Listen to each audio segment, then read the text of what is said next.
बरेचसे असं म्हणजे बहुमत मिळालंय, पण आता मुख्यमंत्री बिहारचा नक्की कोण होईल? सर निवडणूक झाली कसं बघताय? नाही, फॉईन कसं आहे, इतकं घरोघरीच केस आहे बीजेपी आणि नितीश कुमारला, ते बसून निकाल घेतले. आणि या निवडणुकीमध्ये त्यांनी जे प्रोजेक्शन केलं ते प्रोजेक्शन नितीशच्या नावाने होतं. त्यामुळं काही वेगळा निकाल होईल असं आता वाटत नाही, पण मला अधिकृत माहिती नाही. साहेब एकंदरीत हा निकाल कशा पद्धतीने याचं विश्लेषण कराल, काय सांगा? 2-3 गोष्टी आहेत. एक असं आहे की या निवडणुकीचं मतदान झालं त्याच्यानंतर मी काही लोकांशी बोललो होतो. त्यांच्याकडून मला फीडबॅक असं मिळालं की ह्या निवडणुकीचं मतदान महिलांनी हातात घेतलं आणि मला एक अशी शंका होती, ज्या अर्थी महिलांनी इतक्या मोठ्या प्रमाणात सहभाग दिला, याचा अर्थ ही जी योजना आहे 10,000 रुपये सगळ्या महिलांच्या खात्यात 10,000 रुपये भरले, त्याचा हा परिणाम असावा. पण त्यावेळेला मतदान झालं होतं. आता रिझल्ट पुढे आले आणि रिझल्टमध्ये निष्कर्ष बहुसंख्य वर्तमानपत्रांनी महिलांना त्याचं श्रेय दिलेलं आहे. प्रश्न असा आहे की महाराष्ट्रात सुद्धा निवडणुकीच्या आधी पैसे वाटले अधिकृत, म्हणजे हे मताला पैसे देतात तसं नाही, सरकारच्या अधिकृत महाराष्ट्रात लाडकी बहीण. तसंच यावेळेला बिहारमध्ये झालेले. आता प्रश्न असा आहे की इथून पुढच्या निवडणुकीत ज्यांच्या हातात सत्ता आहे त्यांनी मतदानाच्या आधी अशा पद्धतीनं पैशांचं वाटप करून निवडणुकीला सामोरं जायचं ही भूमिका घेतली तर एकंदर निवडणूक पद्धतीच्या बद्दल लोकांचा विश्वास याला धक्का बसेल तर काहीची चिंता आहे. एवढ्या मोठ्या प्रमाणात पैशाचं वाटप करणं हे योग्य आहे का, याचा विचार जाणकारांनी केला पाहिजे. निवडणूक आयोगाने सुद्धा याचा विचार केला पाहिजे. निवडणुका स्वच्छ पारदर्शक पद्धतीने व्हाव्यात याच्यात कोणाची दुमत असायचं कारण नाही. पण 10,000 रुपये ही काही लहान रक्कम नाही आणि विशेषतः याचा परिणाम काय होतो हे मी एकेकाळी बारामतीत बघत असे. बारामतीचं वैशिष्ट्य होतं, आज नाही 50-1 वर्षापूर्वी, की म्युन्सिपाल्टीची निवडणूक आली की लोक वाद बघायचे मतदानाच्या आदल्या दिवशी. कशासाठी वाद बघायचे हे काही सांगायची गरज नाही. आणि ते वाचक झालं की निवडणुकीचे निकाल काय लागले हे इथं कळेल. ते लहान प्रमाणात होतं. पण आता सगळ्याच राज्यात 50% मतदान ज्या महिलांचं आहे त्यांना 10,000 रुपये देणं आणि त्याच्यानंतर निवडणुकीला सामोरं होणं, याचा अर्थ या निवडणुका पारदर्शक आणि स्वच्छ होतात का यासंबंधी लोकांच्या मनात नक्की शंका आहे. याचा विचार इलेक्शन कमिशनने केला पाहिजे. स्थानिक स्वराज्य संस्थांच्या देखील निवडणुका येऊ पाहत आहेत. काही ठिकाणी आता चंदगड या ठिकाणी आपले राष्ट्रवादी दोन्ही राष्ट्रवादीची युती झालेली. पुणे जिल्ह्यामध्ये काय चित्र होईल? मला कुठल्या जिल्ह्यात काही माहिती नाही. पण माझ्या पक्षापुरतं एवढं सांगतो. चर्चा आमच्यात झाली आणि आमच्यात चर्चा अशी झाली की या स्थानिक निवडणुका आहेत, नगर परिषदेच्या आहेत, यानंतर पंचायत राज्याच्या येतील. या निवडणुकीत पक्ष म्हणून आपण कधी जात नसतो.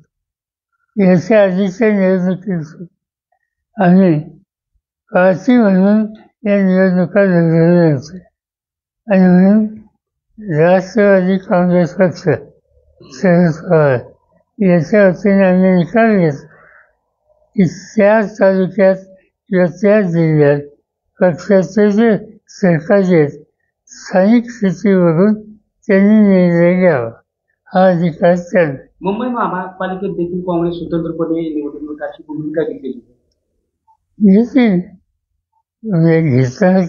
घेणार का नाही हे मला माहीत नाही, पण घेतली ते काय असेल नाही. आणि स्वस्त सांगायचं मुंबई महानगरपालिका आत्ता जाहीर झालेली नाही. भाजप असे म्हणते की आपण अनेक वर्ष बघितली की मुंबई ही शिवसेनेची त्या ठिकाणी महापौर झालेला आहे, परंतु आता महायुतीतनच महापौर केला जाणार असं ठामपणे सांगितलं जातं. जो तो आपल्याला सांगणार, भाजप सांगणार, उद्धव ठाकरे मिळाला, त्याच्यात नवीन काय.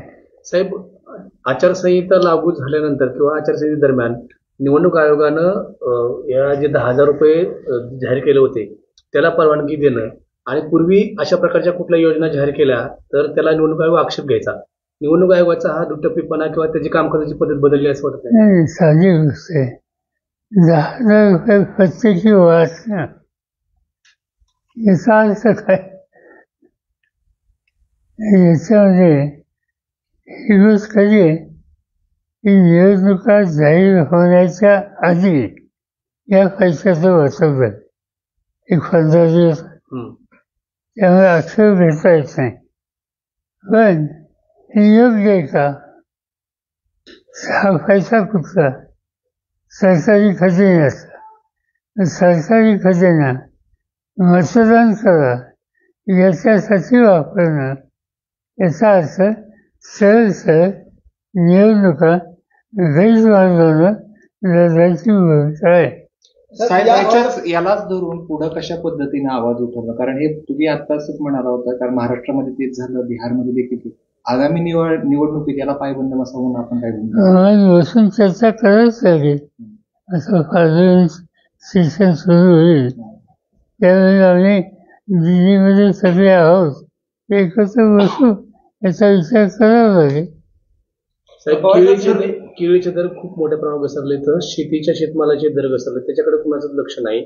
सगळेजण निवडणुकाच्याच पार्श्वभूमीवर असा आरोप केला जातो. खरं आहे.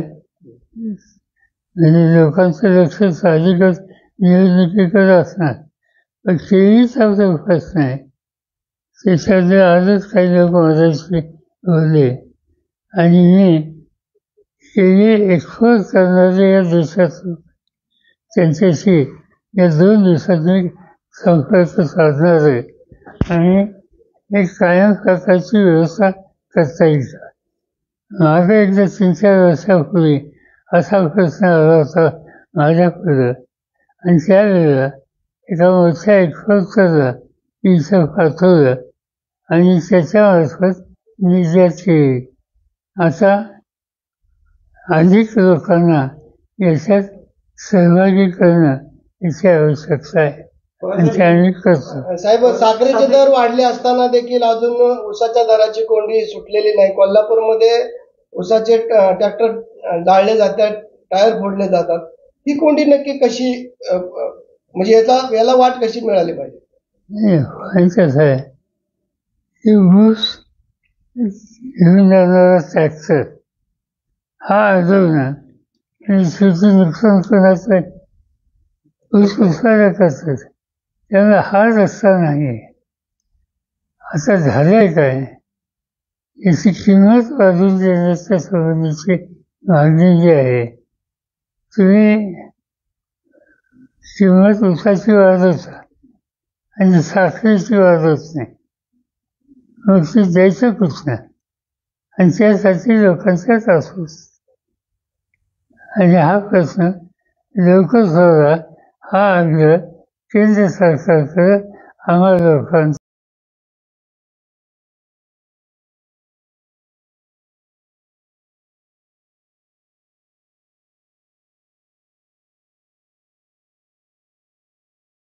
आहे. सर एनडीए की बड़ी जीत बिहार में दिख रही है, क्या ख्याल है आपका? एनडीए की बड़ी जीत बिहार में दिख रही है। नहीं, भारी है। एक तो इसका स्वीकार करना पड़ेगा कि उनको बहुत अच्छा समर्थन लोगों ने दिया है, मगर आज के अखबार में सभी जगह पर न्यूज आई है कि उन्होंने महिला को 10,000 रुपये का जो बंटवारा किया, इसका ये रिजल्ट है। एंटायर इलेक्शन में एंटायर यूनियन कम्युनिस्ट उनको 10,000 रुपये डिस्ट्रीब्यूट करना चुनाव से पहले, ये एक तरह का करप्शन है और वो वहाँ सरकार ने किया है, इसका रिजल्ट उनको मिला है।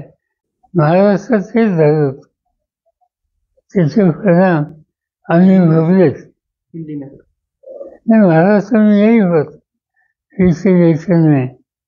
इसी तरह महाराष्ट्र का चुनाव आने से पहले कुछ दिन इसी तरह के लाडली बहन के नाम पर पैसे का डिस्ट्रीब्यूशन किया और इसका इम्पैक्ट तो इसकी विपक्ष रोक होना चाहिए।